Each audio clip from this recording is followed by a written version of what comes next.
Good morning, everybody. It's Becky here at Aunt Beck's Creations, and I thought I would just share with what I've been making since Brenda was just on. I just watched Brenda share her stitching. She's made some really cool hats they look like they have mohawks. I'll put a link to Brenda's video down below so you can check it out.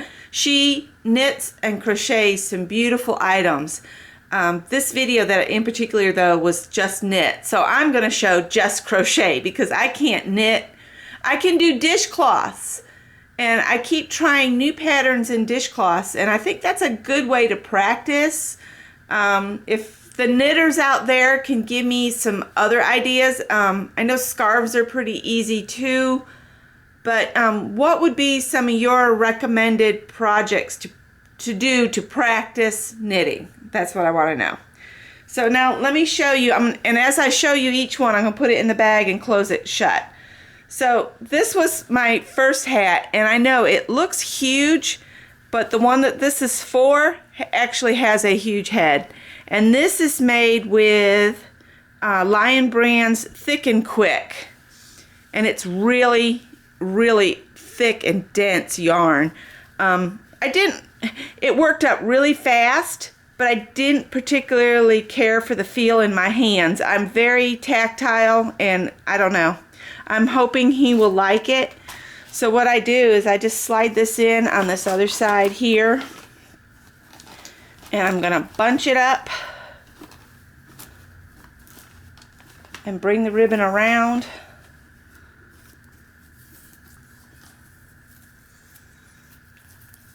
And these just look so stinking cute when they're tied shut.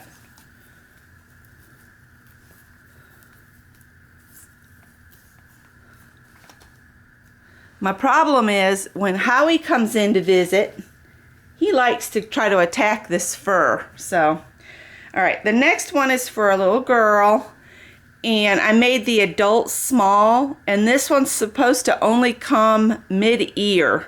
So I really like them to go over their ears, but I thought this might be just a fun hat that she could wear. And I love this. I hope she will too. It's kind of either sex could wear it because it's kind of neutrally colors, basic primary colors. And I thought that was really cute. So that was for one of the little ones. And again, I'll just drop it in. Tied up. Hope y'all don't mind watching this. And what I'm going to do is I'm going to run up to the Dollar Tree and Traveler's Rest and get some more of the clear ornaments like I made the Santas. Hopefully they'll have some left. And I'm going to make an ornament for each child and hang it on their bag. That way they'll have an ornament that I made that'll have their name in it. I'm going to print or something their name on paper and put it inside the ornament and then hang that on there. All right, let me make sure I'm putting the right one. Okay, the next two are made out of this. It was by Red Heart. I've already thrown the labels away, but I got them for $2 a skein at Walmart, and it's a reflective yarn. So I don't know what you're going to see, but there's reflective properties. Like when a flash hits this or headlights hit it, it's like the vests the police officers use when they have to stand in the street in the night. You know, they have those reflective strips. This has a reflective thread in it, so it lights up. And I don't know if you can see it or not. There's like a shiny gray to it. I don't know if you can see it or not. See the little strands of gray in there? That's reflective thread. And these look so cool in a flash. If I can, I made these for 2 of the boys. And I hope that they will like them. So this is for one. And then the other one is exactly the same, but in a blue kind of color. Because one little boy likes green and the other one likes blue. I know this is more turquoise, but hopefully he'll be all right with it. And this was another really fast pattern, and I got all these patterns online. So if you search up hat patterns, you'd find them pretty easy. And I like the hats that fold like that. And that's how the Navy likes them too. They want them to fold in thirds if you do the hats. And that way they can stuff them in their pocket. That's what Scott told me, and he was in the Navy. So I'm going to shove that down in there, and we're going to just pull this around and tie it up. I just love how these Santa sacks turned out.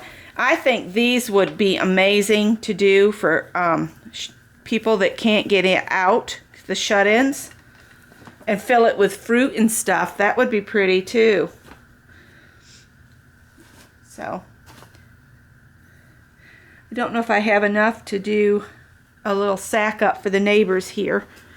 I've got a couple neighbors that knew Scott's aunt and uncle that I would like to do something for. I have one spare Santa sack over there, but I just have to be careful what I put in it because they all, you know, they're all up there and they've got health issues. So I don't want to gift them something full of sweets when they can't really have sweets.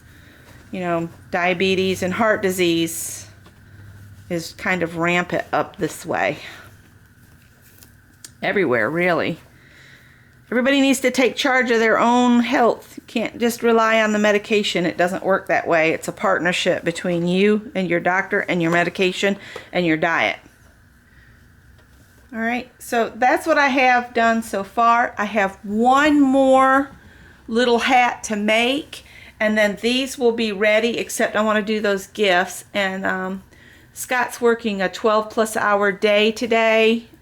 He's trying to wrap that stuff up, and he's got a conference call at 5:30 so that the people in Arizona can attend it too. Yeah, and his stocking is starting to get filled, and mine doesn't have anything in it yet because he hasn't had a chance to do any little tiny gift things to chunk in there. So we'll see how he does with that.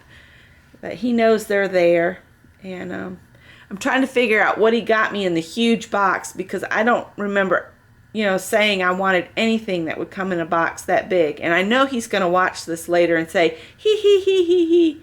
He's being tricky. So anyway, I just thought I would share those hats. I hope it's something you enjoyed watching. If you did, give it a thumbs up. Leave me a comment.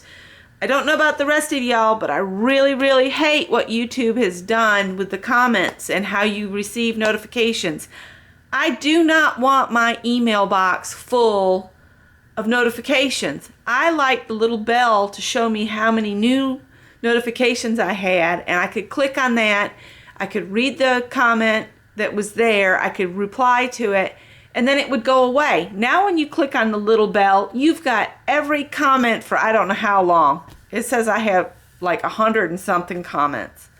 And that'd be awesome if I got that many, you know, every day, but it's not going to happen. My channel's tiny, and I don't have that big of a following. And not everybody takes the time to leave a comment, but they enjoy the videos. I hope they stick around. So I appreciate you guys, and I hope you like this video, and hopefully YouTube will quit messing with things. Between YouTube and Facebook changing things, I sometimes get to the point where I'm like, you know, screw this, I'm done. This is nuts. I don't feel like jumping through any more hurdles. It's why I'm not doing retail anymore, and why I'm home full time. The constant changing, I know, is part of life, but y'all are just too crazy sometimes with what you're coming up with, and they make no sense at all, your changes. So that's my peace of mind. Bye, guys.